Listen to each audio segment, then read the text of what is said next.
Makanya kemarin pelajaran ada ya, yang ditakutkan wali itu bukan kehilangan uang, kehilangan mati, enggak. Yang ditakutkan para wali kalau kehilangan Tuhan. Ini yang terbalik sekarang. Manusia rela kehilangan imannya, manusia rela kehilangan agamanya, manusia rela kehilangan Tuhannya, bahkan menjual agamanya. Yang penting kaya, keluar masuk Islam,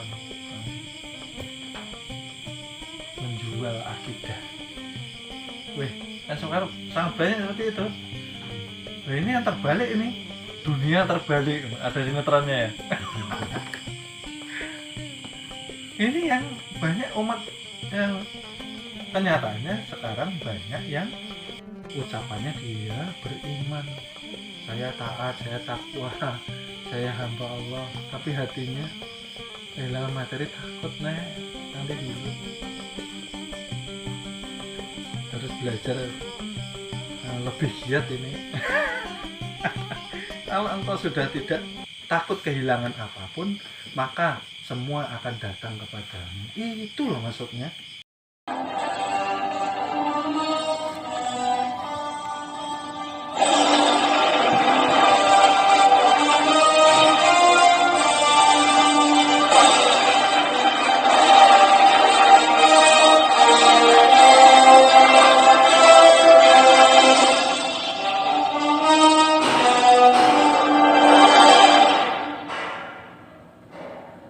Murid-murid harusnya muhasabah dirinya masing-masing selama hidup ini, apakah dia banyak berbuat taat atau banyak berbuat maksiat. Bukan dirinya sendiri yang melakukan, Tuhan memilih, Tuhan menggerakkan, karena didasari atas kecintaan dan kemurkaan dari itu Tuhan. Makanya tadi saya katakan ya, manusia tidak bisa berbuat kebaikan ataupun berbuat kemaksiatan. Baik dan buruk datang daripada Tuhan. Paham nggak ini? Artinya ketika kita lalai, asik di dalam kemaksiatan, harusnya kita ketakutan, bukan kita kesenangan. Bukan kita justru ketagihan. Salah. Artinya kita harus menangis. Karena sudah di dunia saja kita sudah dipilih menjadi calon penghuni api neraka. Karena apa? Kita tidak mau mentaati Tuhan melalui Al-Quran dan sunnahnya. Kita tidak mau taat dengan Tuhan dan kita tidak mau taat dengan kekasih Tuhan. Bukankah junjungan Nabi besar kita ini diturunkan ke bumi, yang salah satu misi yang terbesar ialah memperbaiki akhlak kita, yang tadi belum mengenal Islam, kebanyakan jahiliyah. Betul kan? Dahulu jahiliyah terlihat mudah karena nyata menyembah berhala, patung-patung yang terbuat dari emas, perak, perunggu, tanah liat. Sekarang berhalanya ada di dalam ego manusia itu sendiri. Kan seperti itu. Menuhankan jabatannya, menuhankan harta bendanya, menuhankan nasabnya, menuhankan ilmunya, menuhankan dirinya sendiri. Ya ini kan sangat amat mengkhawatirkan. Bukankah kita belajar ilmu ketuhanan ini untuk salah satu yang terpentingnya membuang keakuan. Jadi ada tanda tanya besar ketika seseorang belajar ilmu ketuhanan, ketika seseorang sedang bersuluk, tapi semakin besar egonya, semakin besar keakuannya, ini tanda tanya sangat besar sekali. Apakah hanya mengikuti sebatas keabsahan menjadi murid sekedar absen atau betul-betul menyimak gitu loh. Kan ini sangat penting. Untuk siapa keselamatan ini? Untuk individu murid itu sendiri. Perguruan sudah menyiapkan kapal bahtera ini loh, kapal keselamatan, dikatakan perguruan. Tapi ketika murid tidak mau masuk di dalam kapal bahtera, tidak mau masuk ke dalam benteng Tuhan, bagaimana akan selamat? Oleh sebab itu murid itu ada dua. Murid yang diakui perguruannya dan murid yang mengaku-ngaku menjadi murid Murid yang diakui perguruan ya pasti ada absennya. Artinya dia menjalani apa yang diajarkan oleh sekolahannya.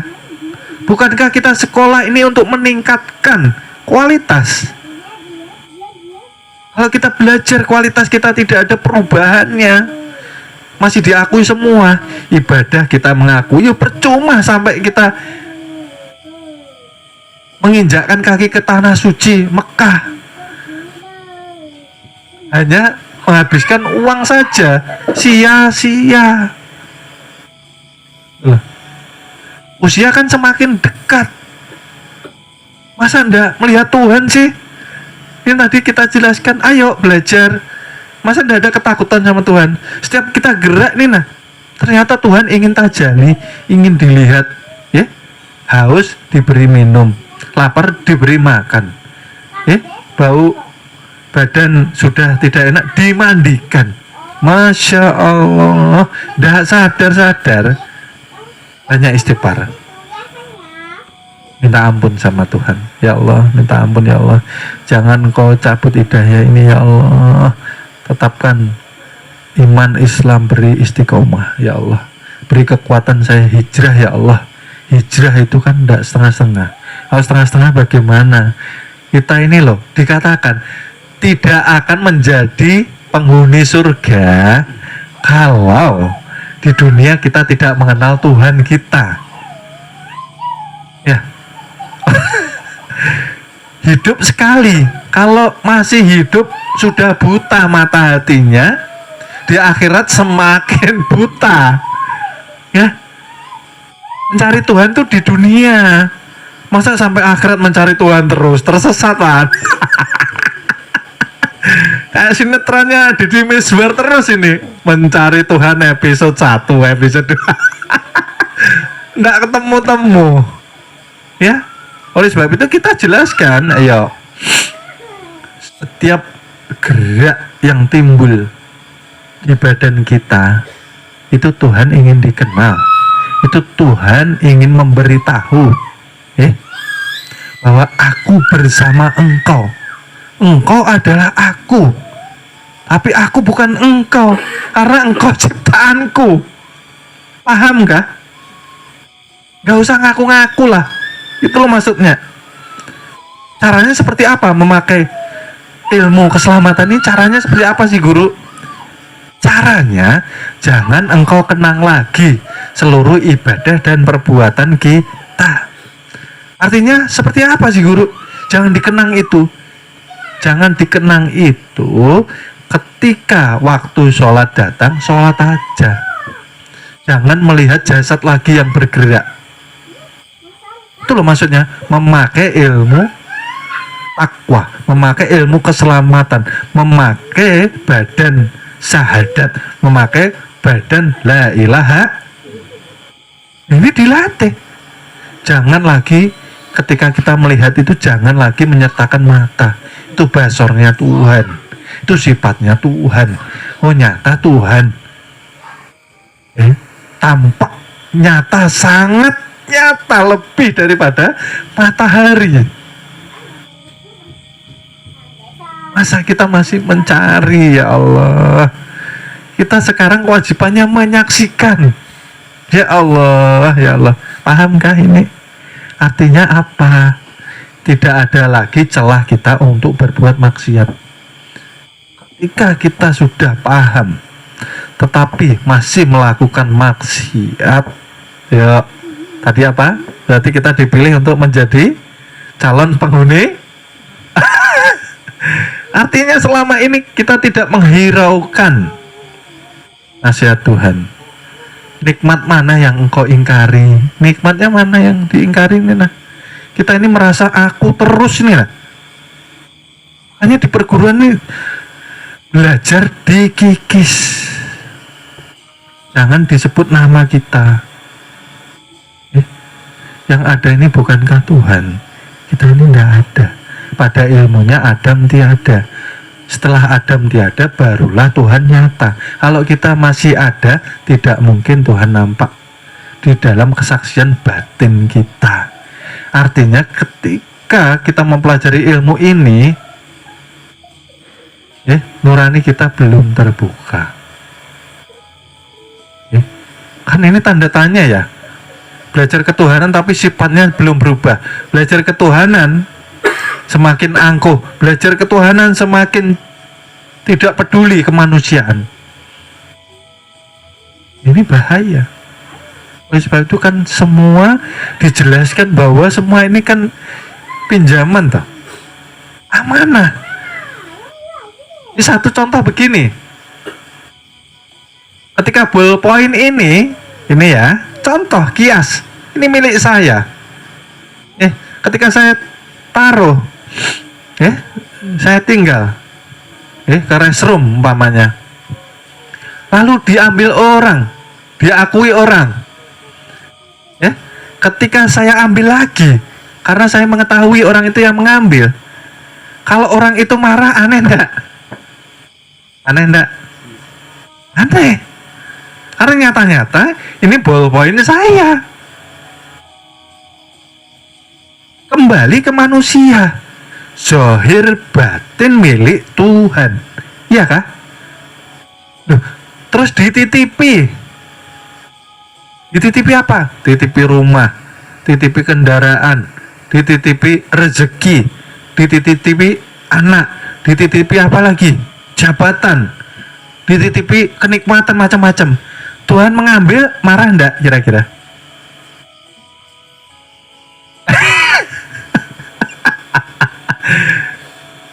Artinya belum terkikis ego di, itulah sebabnya ketika lahir kan tidak diberi apa-apa toh. Yang diadakan apa? Jasad dan rohani saja. Itu sudah segala-galanya kenikmatan. Nah begitu hidup dititipi baju, merasa memiliki ini yang jadi masalah gitu loh. Pahamkah enggak ini? Punya uang hilang di jalan, aduh nyompainya sampai sebulanan. Oh nggak pernah sedekah. Barang dicuri orang marah-marah. Bukankah tadi juga dikatakan apapun yang terjadi itu kehendak Tuhan. Jangan repot gitu loh. Kalau kita tidak amanah, Tuhan yang mengambil. Pahamkah? Ayo kembali lagi. Kita tidak punya apa-apa loh. Kita pun juga tidak ada apa-apanya. Oleh sebab itu ayo dikikis keakuan, rasa memiliki dilepas. Jangan menunggu pulang baru lepas. Itu bahaya. Oleh sebab itu bayi itu isyaratnya genggam dia. Karena ingin menguasai dunia. Kita kan disuruh meninggalkan hidup. Yang merasa hidup akan dimatikan. Kalau tidak mau dimatikan, lepas yang namanya karena yang hidup hanya Tuhan. Nyata, yang hidup ruh, jasad terbengkalai. Tapi kan dikatakan, ilmu para wali, esakan jasad, maka jasad akan esa dengan yang punya jasad. Disitulah ilmu selamat. Jasad dikuasai rohani. Inilah yang dinamakan jalan keselamatan. Nah kita terbalik. Jasad ingin menguasai ruh. Jasad ini ngajak rohani itu maksiat terus. Jasad ngajak rohani seneng-seneng terus. Semakin kurus, semakin daya cengkramnya semakin lepas. Akhirnya ketika berpisah di alam kubur, yang terjadi penyesalan. Rohani menangisi jasad, badan nggak mau diajak bareng selamat. Nuruti nafsu. Ya, oleh sebab itu berjalan di jalan Tuhan, nafsu yang tidak baik yang sudah diperingatkan Tuhan tinggalkan. Nah, seperti itu ya. Jangan nunggu toh. Jangan nunggu diazab dulu. Masa nunggu diazab baru? Kalau diazab Tuhan sudah murka betul. Hidup sudah dihidupkan, jasad diberi, rohani dipinjami supaya ngopi ini enak, supaya sarapan ini enak, diberi kebahagiaan keluarga, diberi titipan istri, diberi titipan suami. Ternyata semua yang dikatakan dunia panggung sandiwara melupakan tujuan kita menuju kepada Tuhan. Jangan. Diberi keluarga, diberi anak istri, diberi kebahagiaan di dunia, jangan kau lupakan tujuan hidupmu. Semua itu kan hiburan kita di dunia. Kenapa terus kita lupa, lalai, kalah sama istrinya, kalah sama suaminya? Dulu ketika bujang rajin ngaji, rajin ke majelis, setelah menikah terpengaruh suami atau istri jadi malas. Ini yang berbahaya gitu loh. Mohon maaf, akan kami lanjut ke episode berikutnya. Terima kasih.